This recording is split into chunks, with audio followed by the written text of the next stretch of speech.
In second paragraph, Albert Einstein is discussing in human freedom. In the philosophical sense, I am definitely a disbeliever. Everybody acts not only under external compulsion but also in accordance with inner necessity.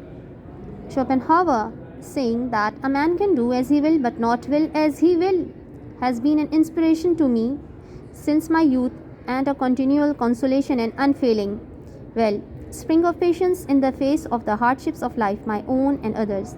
This feeling mercifully mitigates the sense of responsibility which is so easily becomes paralyzing. It prevents us from taking ourselves and other people too seriously. It conduces to a view of life in which humor above all has its due place.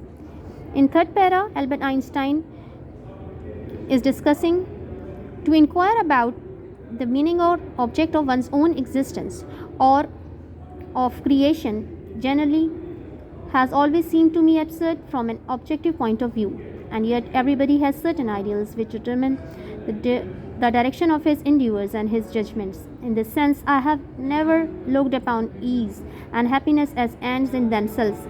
Such as ethical basis I call more proper for a herd of swine. The ideals which have lighted me on my way and time after time given me new courage to face life cheerfully have been truth, goodness, and beauty. Without the sense of fellowship with man of like mind, of preoccupation with the objective, the eternally unattainable in the field of art and scientific research, life would have seemed to me empty. The ordinary objects of human endeavor, property, outward success, luxury, have always seemed to me contemptible. So, in second paragraph, Albert Einstein he is discussing the fact that, in terms of philosophical point of view, in my perspective, my for freedom is that we act according to inner compulsion, not outer compulsion.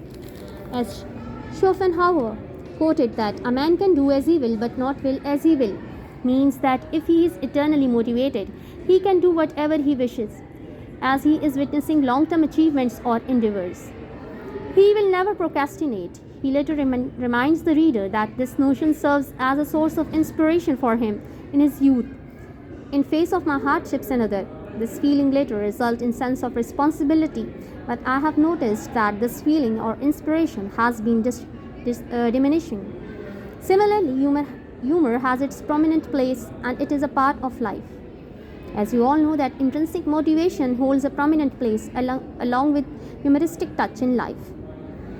Similarly, third paragraph explanation is, in terms of objective point of view regarding existence of life, it is seen to be absurd, as everybody's life revolves around their future endeavors. I think that in pursuing our career, we don't receive much ease or happiness. The ideals which ultimately enlighten my life prove to be truth, goodness, and beauty.